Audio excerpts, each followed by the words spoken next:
Ustadz Insinyur Haji Agus Nur Saman dan Ustadz Umar Hegar dari Komunitas Mu'allaf Hijrah Center. Kepada asatidz, tafadholi masykuro.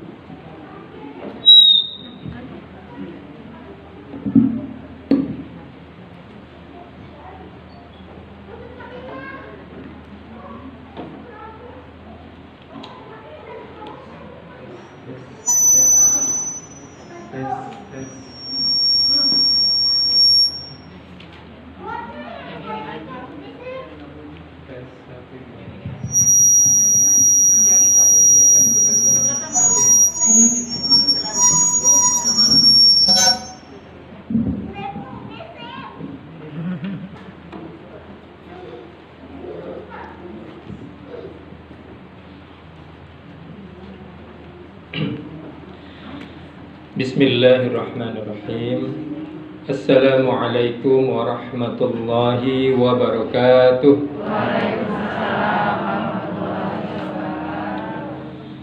Alhamdulillahi rabbil alamin. Wassalatu wassalamu ala asrafil anbiya'i wal mursalin wa ala alihi wa ashabihi wa man tabi'ahum bi ihsanin ila yaumiddin. Ashhadu an la ilaha illallah wahdahu la syarika lah wa ashhadu anna Muhammadan abduhu wa rasuluh. Allahumma salli ala Muhammad wa ala ali Muhammad kama sallaita ala Ibrahim wa ala ali Ibrahim innaka Hamidum Majid. A'udzu billahi minasyaitonir rajim. Huwallazi arsala rasulahu bil huda wa dinil haqq liyudhhirahu 'alad dini kulli wa kafa billahi shahida. Rabbi ishrah li sadri wa yassir li amri wahlul 'uqdatam min lisani yafqahu qawli. Segala puja dan puji hanya milik Allah yang dengan ketetapannya, dengan kudrat dan iradahnya telah mengumpulkan kita di tempat ini untuk bersama-sama melaksanakan sebuah kegiatan di dalam mengisi kehidupan kita yang mudah-mudahan ini menjadi kegiatan yang dicatat sebagai amal ibadah yang baik kita di hadapan Allah Subhanahu wa ta'ala. Amin ya rabbal alamin. Salawat dan salam semoga tetap tercurahkan atas junjungan kita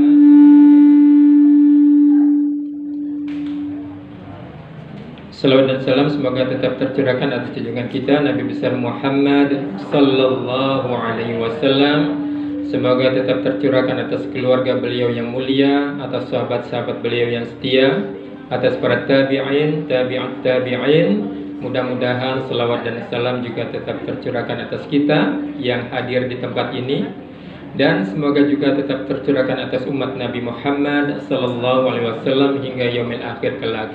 Amin ya rabbal alamin.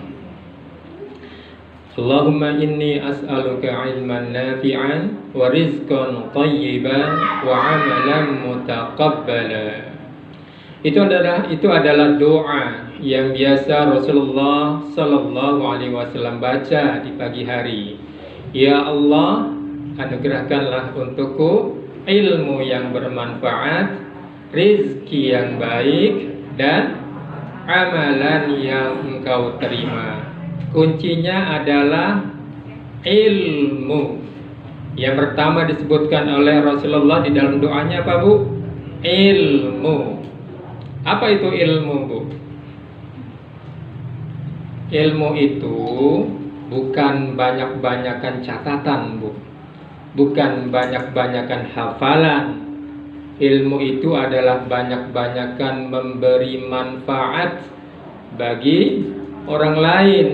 Dikatakan ilmu kalau dia memberi manfaat kepada orang lain, terutama kepada diri kita sendiri, di lingkungan terdekat kita, keluarga, dan lingkungan masyarakat kita. Kalau hanya disimpan di sini namanya hafalan. Kalau hanya disimpan di buku namanya catatan. Ya. Kalau sudah diamalkan, dimanfaatkan untuk banyak orang, barulah namanya ilmu. Gitu ya Bu ya. Kenapa ilmu tajwid itu ada sampai sekarang? Karena diamalkan oleh guru-guru kita terdahulu, kemudian diamalkan kepada muridnya, diamalkan lagi kepada muridnya, diamalkan lagi kepada muridnya, memberikan manfaat kepada yang lain. Maka sampailah ilmu tajwid itu kepada kita sekarang. Apakah sampai kepada yang akan datang? Wallahu a'lam. Tergantung kita.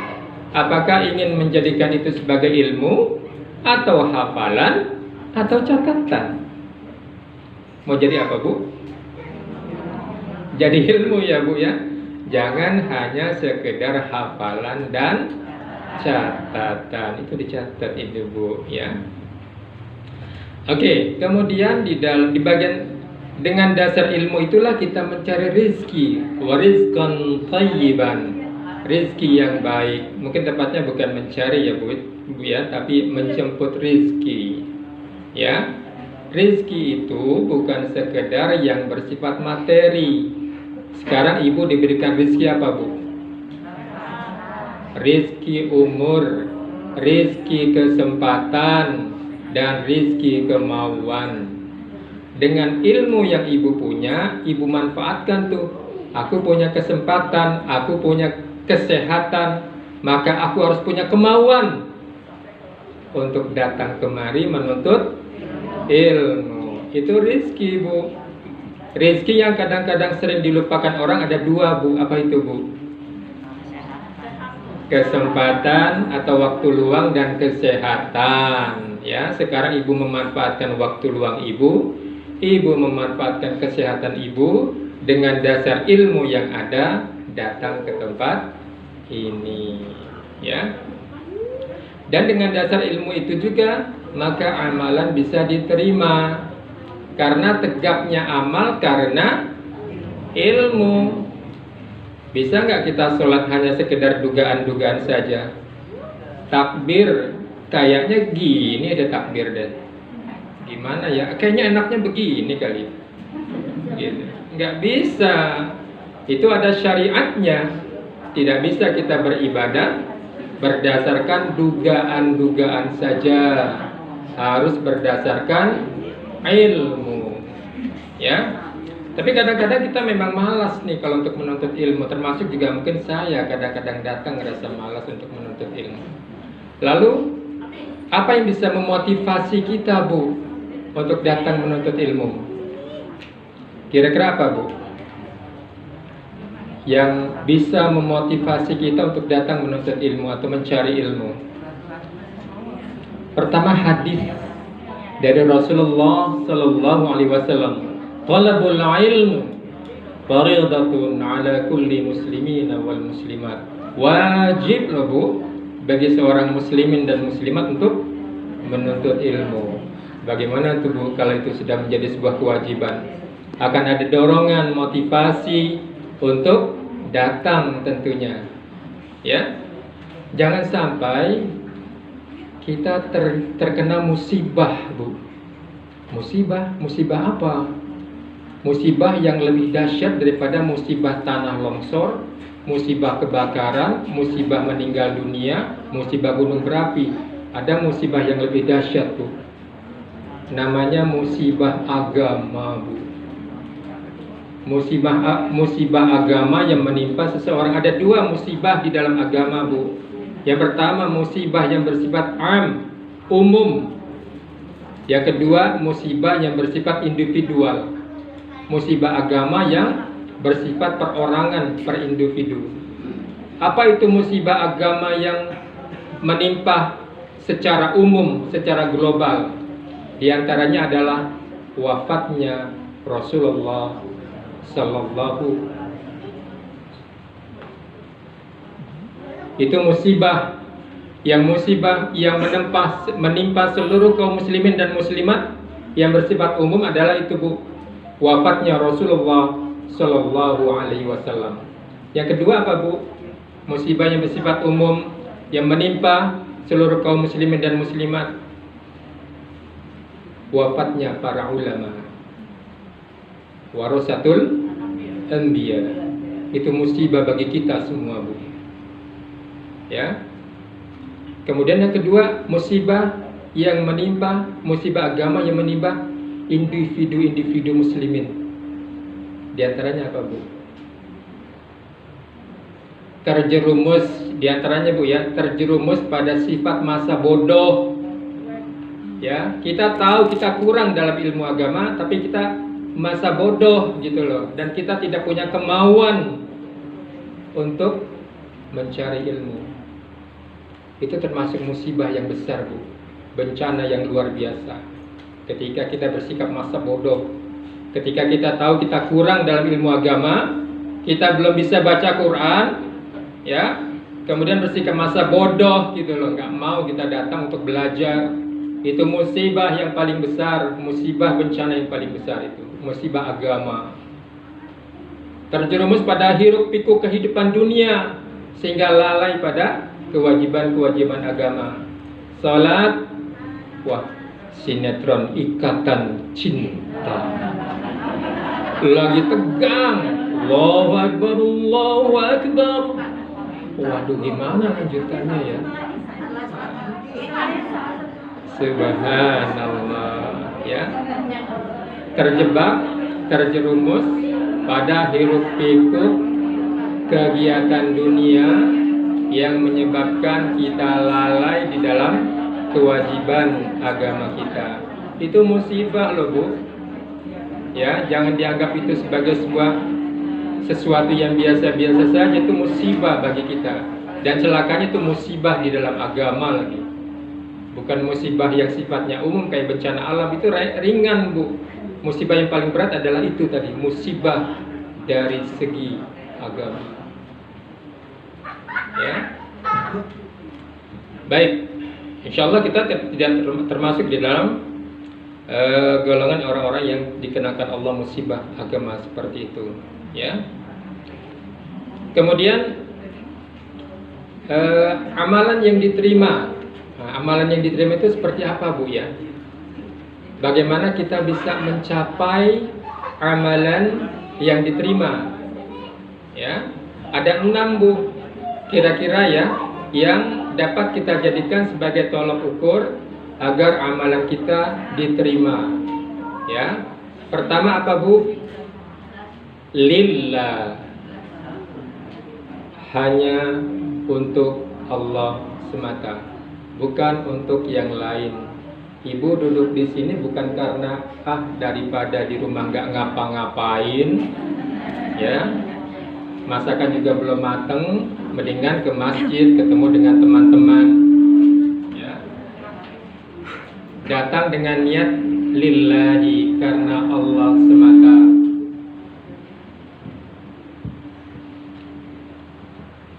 Ya, pertama adalah lillah. Kita niatkan kegiatan kita semata-mata hanya untuk ridha Allah semata. Kedua apa, Bu, setelah lillah? Fillah. Fillah. Fillah itu berkaitan dengan adanya syariat. Ya, adanya petunjuk dari Allah melalui Rasulnya. Apakah itu memang dicontohkan oleh Rasulullah SAW atau tidak? Nah, itu lagi berdasarkan ilmu tuh, Bu. Ta'lim ini kan memang diperintahkan oleh Rasulullah SAW. Talabul ilmi faridatun ala kulli muslimin wal muslimat. Itu dasarnya tuh, Bu, fillah. Ada syariatnya, benar. Ya, oke. Lillah, fillah, billah. Mohon pertolongan kepada Allah, ya, agar diberikan keistiqomahan di dalam kita beramal, ya, agar senantiasa kita diberikan keistiqomahan di dalam menuntut ilmu, ya, supaya amalan-amalan yang kita lakukan bersifat ibadah, diterima oleh Allah Subhanahu wa taala. Lillah, fillah, billah. Yang ketiga apa, Bu? Khauf. Keempat, Padahal begini tadi Bu ya. Enggak, gitu. Keempat adalah khauf, rasa takut Bu. Ya, rasa takut di dalam hati kita, ya, takut nggak diterima, makanya kemudian kita datang menuntut ilmu, ya. Khauf, ya pakai kha. Kha itu tempat keluarnya adalah di dia halqi. Tepatnya di mana Bu? Adnal halqi. Ini ujung tenggorokan. Bersama kha ada huruf apa Bu? Ghain. Iya Bu. Itu namanya makharijul huruf, tempat-tempat keluarnya huruf. Ya, ada berapa tempat keluarnya huruf? Ada 5. Yang pertama apa Bu? Jauh, rongga tenggorokan dan rongga mulut. Yang kedua apa Bu? Halqi, tenggorokan. Yang ketiga apa Bu? Lisan, lidah. Yang keempat apa Bu? Syafatan, bibir. Dan yang terakhir apa Bu? Khayshum, ya, pangkal hidung. Menarik Bu kalau kita bahas tentang makharijul huruf, tempat-tempat keluarnya huruf, ya.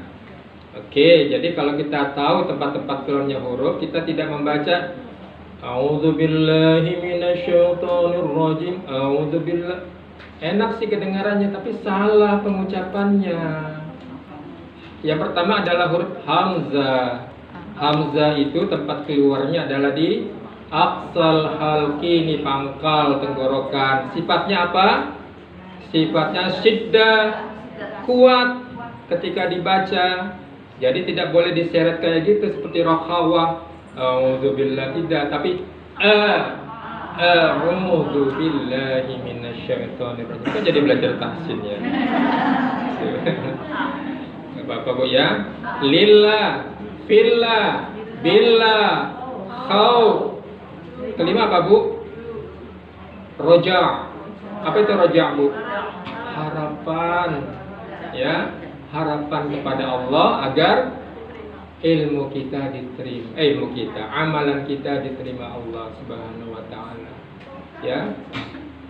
Kan sangat menyedihkan Bu kalau kita bayangkan ketika kita meninggal dunia dengan harapan amal ibadah kita 60 tahun sholat, kemudian ketika kita di hadapan Allah menerima catatan amal kita, lalu apa yang diperlihatkan? Tidak ada apa-apa ternyata di dalamnya. Apa jadinya kalau seperti itu? Ya, roja, adanya harapan di dalam hati kita agar amalan itu diterima. Dan yang terakhir apa Bu? Lillah, fillah, billah, khauf, roja. Yang terakhir mahabbah, rasa cinta kita kepada Allah. Ya, kita lakukan semua ibadah itu karena rasa cinta kita kepada Allah, cinta kita kepada Rasulullah sallallahu alaihi wasallam. Ya, coba timbulkan rasa-rasa itu ketika kita melakukan ibadah. Mulailah dengan niat karena Allah Ta'ala. Mulailah belajar bahwa kita yang lakukan berdasarkan syariat. Mulailah kemudian kita memohon bantuan kepada Allah dengan rasa takut, dengan rasa harap, dan terakhir dengan penuh rasa cinta. Ya, insya Allah. Gimana Bu, bisa? Insya Allah. Sudah? Sampai? Masih ada waktu? Baik, alhamdulillah. Tadi saya lupa mengucapkan yang terhormat. Gak apa-apa Bu ya, yang penting ingat kepada pengurus Kamus Syuhada yang telah menyelenggarakan kegiatan ini, yang saya muliakan ibu-ibu yang alhamdulillah datang pada kesempatan kajian pada pagi hari ini, dan tentunya yang saya muliakan Bapak Ustadz Umar Hegar. Mereka adalah komunitas yang saya rasakan luar biasa ya, karena memang kita mungkin tidak seperti mereka yang lahir dalam agama Islam, orang-orang yang mu'allaf, yang hijrah. Tentunya mereka melewati sebuah proses yang sangat berat untuk sampai kepada tahapan seperti yang kita alami saat ini. Mudah-mudahan Allah berikan kekuatan, ya Allah berikan kemudahan, keringanan dan jalan keluar di dalam segala permasalahan yang mereka hadapi, insya Allah. Oke. Mu'allaf itu ada di dalam Al-Quran. Surat apa, Bu? Surat At-Taubah, surat yang ke-9, ayat ke-60. Al-mu'allafati qulubuhum. Di situ diartikan orang-orang yang dilunakkan hatinya, dilembutkan hatinya, ya. Kalau kita lihat dari segi bahasa, itu berasal dari kata allafa. Allafa yu'allifu mu'allafan, mu'allifun mu'allafun. Jadi merupakan isim maf'ul, ya. Jadi kalau kita lihat kamus, itu artinya tuh kalau mu'allafun itu tersusun, Bu. Tersusun, ya. Bukan jinak atau lembut, tapi memang artinya juga tepat tuh. Orang-orang yang mu'allaf itu adalah orang-orang yang tengah disusun hatinya, ditata kembali hatinya oleh siapa? Oleh Allah, untuk kembali kepada fitrahnya. Ya, fitrah kalbu itu apa, Bu? Ketika di alam ruh, mereka sudah berjanji di hadapan Allah. Ketika Allah bertanya, apakah aku ini Tuhanmu? Maka mereka menjawab, bala, benar ya Allah, engkau Tuhanku. Maka mu'allaf adalah orang yang tengah ditata, tengah disusun hatinya untuk kembali kepada fitrahnya, sesuai apa yang telah mereka ikrarkan di hadapan Allah Subhanahu wa ta'ala. Kalau dari segi istilah syar'i, mu'allafatu qulubuhum itu sama dengan al-mustamalatu qulubuhum bil ihsan wal mawaddah. Orang-orang yang dimenangkan hatinya dengan apa, Bu? Bil ihsan, dengan kebaikan, wal mawaddah, dan dengan kasih sayang, ya. Haitsu kana Nabi sallallahu alaihi wasallam yataraddahum fil awwalil Islam, sebagaimana yang dilakukan atau yang diberikan oleh Rasulullah sallallahu alaihi wasallam pada awal-awal permulaan Islam, yaitu bil ihsani ilaihim, berbaik kepada mereka, minal amwalis sadaqah, dengan memberikan sedekah, dengan memberikan harta sedekah. Jadi kuncinya adalah itu, Bu, ihsan dan mawaddah, sikap baik dan berkasih sayang. Allah telah menganugerahkan kepada Rasulullah kelemah lembutan. Ada di dalam surat apa itu, Bu? Kalaulah bukan karena rahmatku, maka engkau akan bersikap kasar terhadap mereka dan mereka bisa lari dari kamu. Maka Allah anugerahkan kepada Rasulullah sifat lemah lembut dan kasih sayang. Jadi ibu-ibu, kalau ibu-ibu itu baik, ibu-ibu lemah lembut, itu bukan karena keturunan ibu, tapi karena Allah berikan kelembutan dan kasih sayang ke dalam hati ibu. Bu, ibu kok rajinnya bersedekah? Iya, memang dari dulu sudah begitu. Bukan di sini aja loh kita bersedekah, kita juga bersedekah di sana. Disebutkan tuh, keturunan kita memang seperti itu loh, suka bersedekah.